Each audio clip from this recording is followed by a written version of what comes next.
Israel agreed yesterday to short combat pauses for Gaza. Is this the first step in the right direction? Yeah, I would have to say so. Of course, it's not enough. We'll probably need much more, longer periods, and then concrete conditions for the relief teams, for the emergency teams to go on the ground, additional conditions even for the hospitals to operate, decent conditions for these literally hundreds of thousands of refugees that are now within Gaza. But it's a step on the right direction. It shows that the international pressure from Europe, from the US, it's finally meaning something, and it's finally giving us some result. And anything that creates some small relief on the so difficult situation of those Palestinians living in Gaza at this stage, it's good to see. But we really need more than that. The situation in Gaza is getting worse and worse with every day, so that is why your group is demanding a long-term ceasefire. However, how are you going to ensure that Hamas is also sticking with that they are not continuing with their attacks on Israel?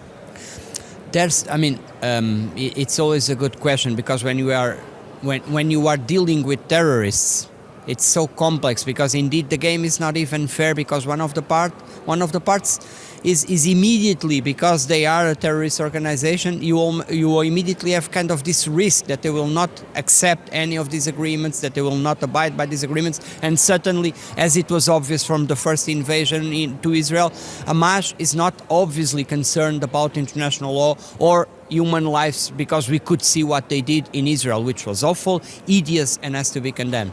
But still, we count on the influence, on the work of the Arab countries. They are key in the region, and we hope that all together the international community can also put some pressure towards that side, towards Hamas, so that they also understand that if they don't respect these minimum conditions, it's thousands and thousands of civilians in Palestine that are at risk. We hope that they can also see that. But on the situation in Gaza, let me say that this is indeed a human drama that we are witnessing, the way hundreds of thousands of people are living in now as refugees, the conditions in which the hospitals are still trying to provide some sort of relief, the thousands of people sheltered in these UNRWA in facilities, the tens of workers of UNRWA that already died, these international assistance workers that are perishing because they are trying to help the citizens. That's why we really need this humanitarian ceasefire, this longer ceasefire, so that the civilians can be protected. In the end, it's about human lives. We do need to protect these women and men that have nothing to do with the terrorist actions of Hamas. Israel is saying that they are there in Gaza to destroy Hamas. At the same time, some members of your group have called out Israel for committing war crimes, as they say. Do you share this opinion? And if yes, on what evidence is it based? I'm sure there will be conditions and time to evaluate if indeed war crimes were also committed now in Gaza. It's obvious that war crimes were committed by Hamas in Israel.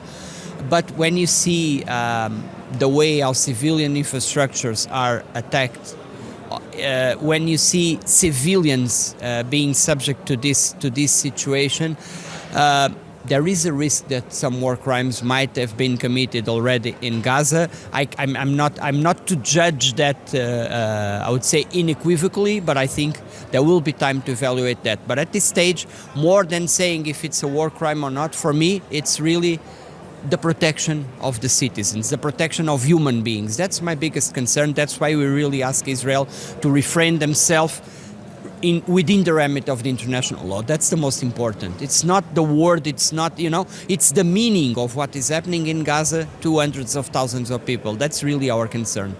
But the left in Europe seems to be split over the Israel-Hamas war, with some Socialists and Democrats condemning the terrorist attacks committed by Hamas in Israel, and others refusing to call out Hamas as a terrorist group. Why is it so? What's the problem here? Well, I don't see that in my political family. Indeed, I see that some political families, I would say more to the left, still have that kind of ambiguity, which for me it's not acceptable. What Hamas did is, as I said, absolutely hideous. It's not acceptable that you have any ambiguity towards what Hamas did or towards that organization. It is by any means a terrorist organization that committed awful crimes towards Israelis, towards innocent victims in Israel. So from our side, as I said, no reason for that kind of ambiguity. You have to be absolutely unequivocal on condemning Hamas, also even to have authority to request respect by all the parts to the international humanitarian law. If you are ambiguous towards Hamas, then you suddenly, I would say, are not in the same conditions, in the same place you want to be, to condemn any other violation of the international law. That should not be the case. So, indeed, if there is any division, it's not on this political family. The governing Social Democrats in Germany, they have made clear they are rallying behind Israel. Israel's security and existence is a reason of state for Germany. Are the German Social Democrats in a very special position here, and does the whole group understand their position? Well, we have had important debates.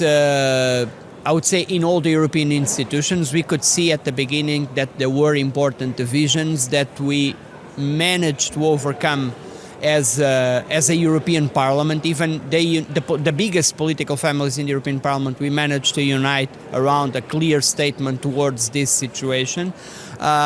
We had our debates internally, but we also were united towards the resolution we managed to negotiate within the European Parliament. And we always know that this situation, this long-standing conflict between Israel and Palestine, the long-standing incompletion of the two-state solution, it's always something divisive across the spectrum, the political spectrum, as you know. But we have been successful on debating the issues, but finally come to a joint conclusion, a joint statement from all the parliament, or most of the parliament, which I think it was a good sign. It was a correct sign that we also, I mean, in a moment in which Europe was divided around Ursula von der Leyen statements and the differences with Mr. Borrell or the Council statements, the Parliament showed unity, and we as a group, even with our debates, we have been able to show also that stance of unity, of coherence. There is suddenly absolutely no divergence in my group regarding the need for one side, condemn absolutely what Hamas did, and from the other side to protect the civilians, to protect the Palestinians, the civilian ones that might be affected by these actions of defense of Israel. That's not an issue of division for us. And now, as everyone is preoccupied with the war in the Middle East, Ukraine is afraid that the Western attention could be distracted and the Western support for Ukraine could be swayed away from Kiev. Is that a big risk? I would say that the fight of the Ukrainians, it's really the fight for liberty in Europe. We should never forget that what happened in Ukraine was not just about the Ukrainians. It was an attempt from Putin to, in a sense, invade the European dream, if you will. And the response by the Ukrainians, the bravery of the Ukrainians fighting for that European dream, fighting in a sense for Europe, was supported by us, and I don't see any risk of us residing or diminishing our support to the Ukrainians. There's a lot of conflicts in this world, there's a lot of complexity in this world, but Europe will, I'm absolutely sure, stand with the Ukrainians. And let us not forget that even in such complex weeks as we are, still the European Commission proposed the formal beginning of the negotiations for accession with Ukraine and Moldova, and with Bosnia, by the way, which we salute, which is also, I think, a sign to the Ukrainians that we do not forget about them. And we hope, as a political family, that then the Council confirms this formal start of the negotiations with Ukraine, with Moldova, because indeed there's so many people in that eastern front of Europe that they are paying with their life the European dream. So we have to pay respect to that. Prepare ourselves, of course, to host them, but start these negotiations with them because they deserve that hope from our side.